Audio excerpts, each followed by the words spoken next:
Hey guys, welcome back to the Rider Waxing channel. We have got a deep thinker, quite literally, a Burton deep thinker. Now, this is a full-on powder board. Now, this is the plan. There's a black run down here.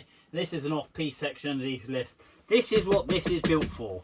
These powder fields are just awesome. Big, thick, foot-deep powder. And yeah, it is quite literally a deep thinker. That was an absolute epic day. Bit of a bail just there, but that's the benefit of falling over. Big old scoop on the front of this board. The gentleman bought this board off of Marketplace, which is quite cool. I'm pretty sure it's Marketplace, but anyway, bought it second hand. But it does need a little bit of TLC. Hence the base of it. We have got some delamination and all sorts, and I'm going to pop you my hand and I'm going to show you what I've got to do to this thing. We've got quite a few hours here. But anyway, let's have a quick deep think and a deep look at this deep thinker. So here we are, one deep thinker.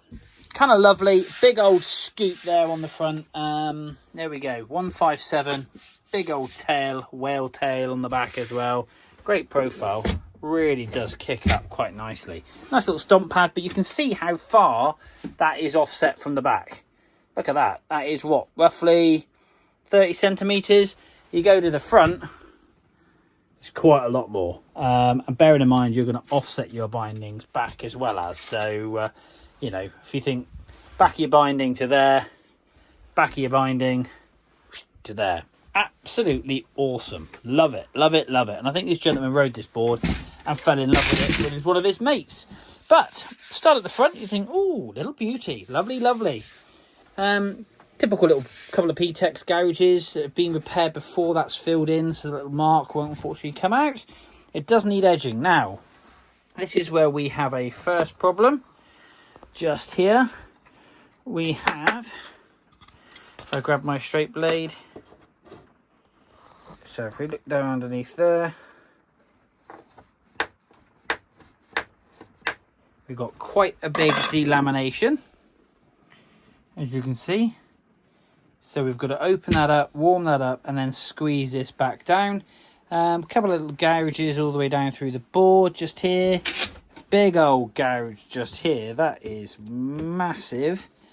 Don't quite think it's gone to the core though, which is nice. So we've got to take all this loose material off.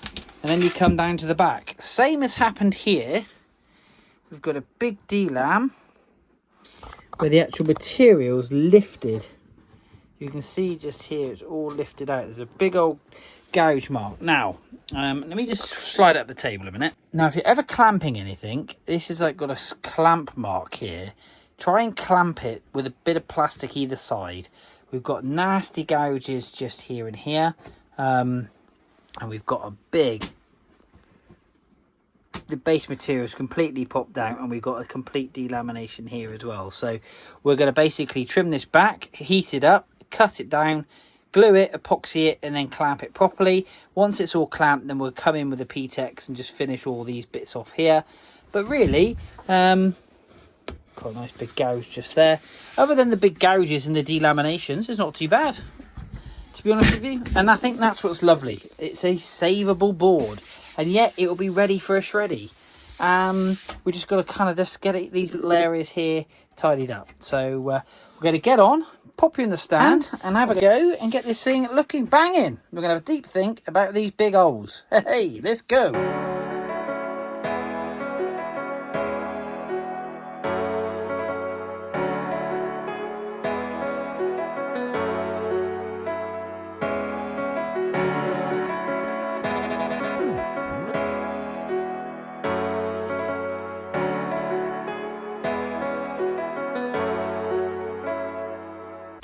Right guys, okay, so we have clamped down these delaminations and they've been left now with the epoxy inside, and it's all dry. It's been quite a few days, to be honest with you. I've been really busy. I'm back on it today, which is great. So it's had plenty of time to set. Also, I actually bought a P-Tex gun. Now, ski mender P-Tex guns. I like dripping the P-Text in. I bought one of these, and I also bought, these are 22mm P-Text sticks, but they're almost a bit like glue sticks. They're a bit soft, where the P-Text sticks are quite a bit harder, in the sense like this. These kind of like when you put your nail into them, they're not as soft as these ones. And the reason for getting clear, because I didn't want to leave any smoke residue, but as I'm finding, it makes it quite rubbery. So when I go to scrape it off, it just pulls the whole lot out. So I've been out and bought some very, very sharp razor blades. So I'm going to obviously try and skim it off the top, and then we'll try and base scrape it and see how it goes. I might have been trying to use it too quickly after doing it. Obviously, when you drip the P-Tex in within seconds, you can base scrape it for speed. So this again has been sat now for a day or so. So I got this really, really hot and let it really heat up. And like I say, we've applied it. We'll see how that gets on.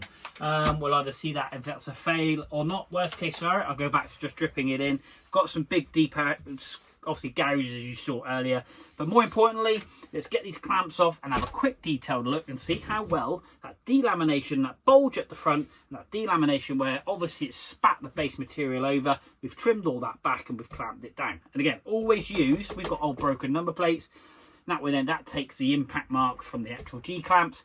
Don't just G-clamp it straight to the board because you'll damage your base coat. Anyway, back to tunes, let's crack on and get these bits off.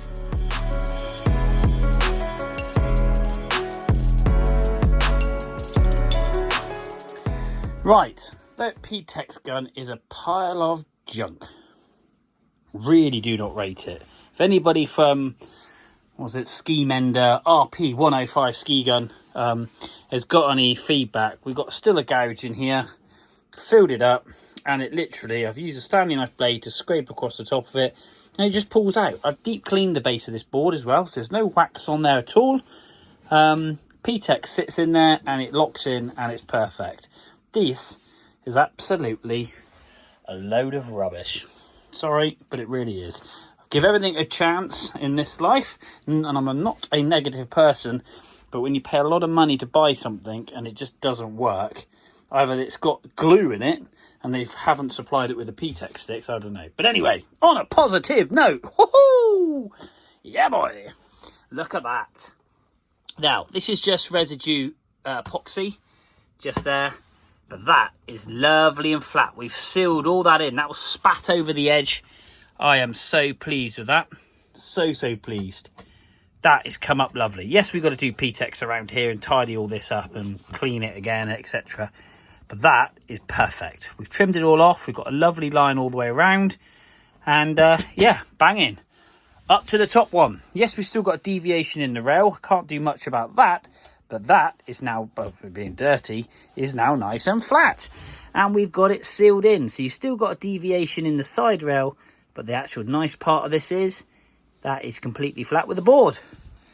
So that's also a win. So we're going to get on. We're going to actually base bevel the actual side rail and sharpen the, obviously, side rail and base rail rather.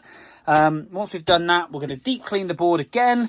And then we're going to basically do all the P-Texing and lay some fresh wax down. But that is sealed. More importantly, that is sealed. And that is a bust. But anyway, let's crack on and let's get this Burton board popping.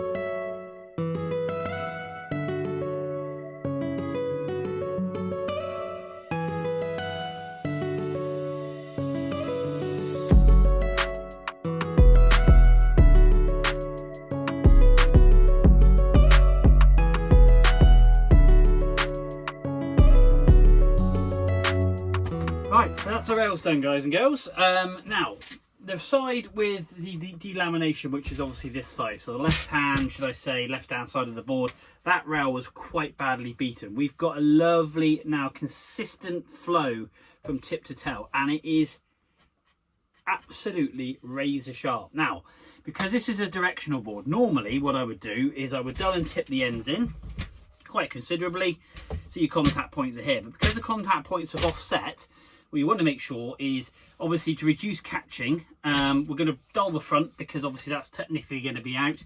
We'll dull the back in, but not quite all the way, because you've got to think about your feet where they are. If they're central, you want an equal dull and tip, but if not, you want to reduce that because obviously you want to be able to have the control on the back of the board You don't want it too wishy-washy. You want obviously a bit of a more of a direction. So we're going to use the gummy stone, and we're going to literally dull and tip this in literally by a couple of inches. That's it. And then obviously we'll clean the rest of the rail up down around the side, but just by a couple of inches. And then we'll do the same this side, a couple of inches. Where the front, on the other hand, I've sharpened the rail all the way down through. But the front, we're going to take a good chunk. So we're going to pretty much from the yellow line, we're just going to reduce that, because that's what you really don't want catching, because it's got such a long nose. The last thing you want is that catching, because it really is going to throw you off. So we'll take it down to the yellow line, and we're just dulling that in, clean that around the top, and then back down the other side. And there we go. Really important to make sure you dull that in. That can make a big difference to how you ride on the mountain, and your perception of any board is how well the rails are set, because that is your point of contact. It's like tyres on a car. It's your point of contact on the road, which basically gives you grip. And if you're on a racetrack and you've got the wrong tyres, you always hear about it in the rain, etc. And obviously they slid off and scratched. It's no different to a snowboard. The rails are so important. They're nice and sharp. I'm just cleaning up all the little rusty bits to make sure the rail looks good and popping, which is what we do. And again, a couple of inches. Now, the bottom of the board is really contaminated, so we're going to give it a sweep. I use 2 different brushes. I have a metal brush, which is my dirty brush, and I have a waxing brush. I never mix the two up. That is something, if you are doing your board at home, make sure you've got a clean brush, because what you don't want is any of those metal filings to get into the wax and then damage the base of your board too much. So we're going to deep clean this, and then we're going to go back to the old-fashioned P-Texing, dripping it in, getting the mask on. We've got to wear the mask, because when we grind that side rail, the dust, the very fine metal of dust goes into your lungs and stuff, and I can't imagine the amount of boards and skis I do, that is good for you. Anyway, I just thought I'd explain that. Left hand side of the rail was a lot worse than the right hand, and this annoying P-Tex / not really quite sure glue that I've put into the board, I've now got to get rid of. But the nice thing is it falls out really easily, which it shouldn't do, and that is something that I am not going to put into something that I am repairing, because it won't improve the board. Anyway, I'm grabbling on. Let's crack on, stick some tunes on, and let's clean the bottom of this beautiful Burton.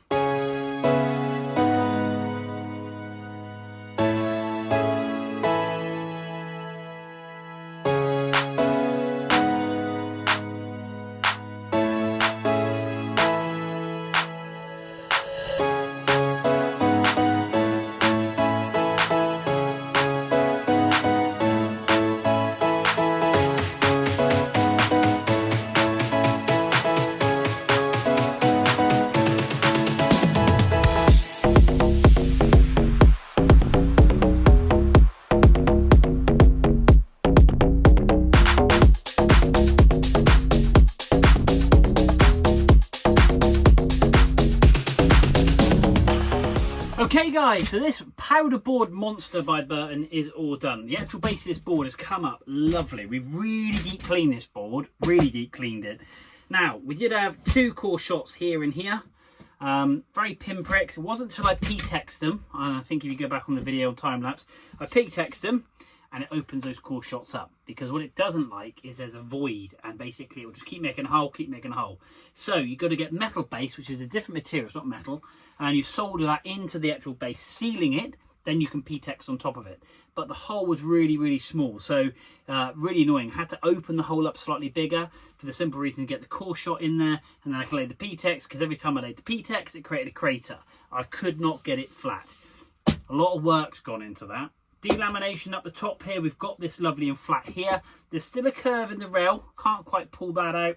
Did clamp that, like I say, and that base has come up absolutely lovely. Yes, you can see, and this is the whole thing about this P-Tex gun.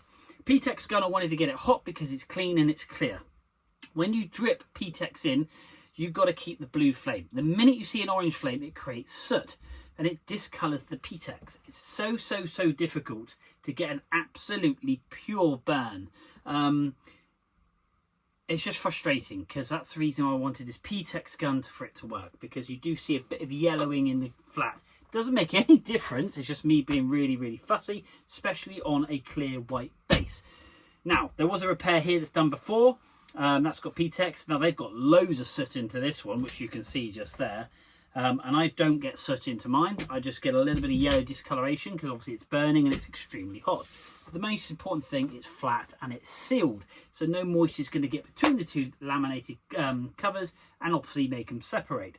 That's the whole point and parcel. The edges though, like I said earlier, I've sharpened them up and dulled them in only just a little bit.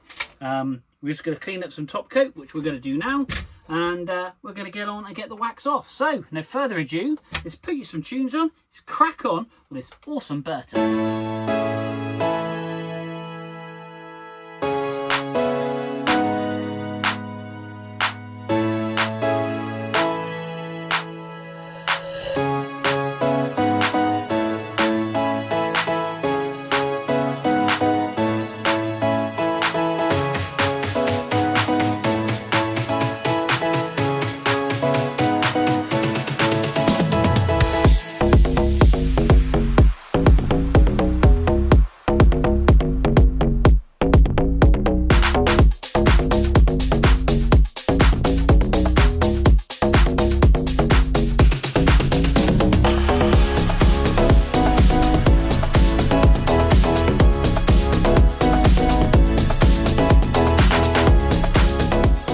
We are, guys, one Burton absolute beast of a powder board, all done. We have got all those areas filled in.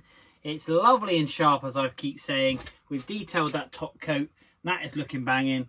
And yeah, this is ready for a shreddy, as they say. Now, water test, as I did on the partner's board there, the sister board, brother board to this one, both for the same guy. Now, one thing I will just quickly say for the gentleman who's watching, and this is for his board, you currently have a 10 stud fixing on this board, and you have a rail fixing on this board. So depending on what bindings you've got, you might need to buy the little donut, the actual circle bit that goes into your binding to fit a rail system, okay, over obviously a 10 bolt system. There's totally two different base plates. They're different ones. So have a look at your binding, go online, because if you go out and you take this board, I'm not saying that you might already have this, but if you do, and you go to fit your bindings to it, it may not fit the rail system. So just make sure you've got the actual center plate for your bindings that fits both boards, okay? Rail system and bolt system. The simple reason, you won't be able to use this. You'd have to go and buy something in resort, and it's really expensive, and da-di-da-di-da. And I don't want you to waste your money. And that's what we do. I don't like wasting anybody's money. And by the way, Sports Pursuit, Amplid boards. I've got a sale on at the moment with loads of snowboards, GNU boards, Arbor boards, and there's big savings. So Sports Pursuit. Do go across and have a look. If you follow me on Instagram, Facebook, and TikTok, I've actually put the video on there. Here we are. Here is the water. Oh, look at that. Just literally picks it up. Oh, look at that. That is awesome. Can you see that? Woohoo! That is ready to fly. Whoop-a. There we go. Board is bone dry.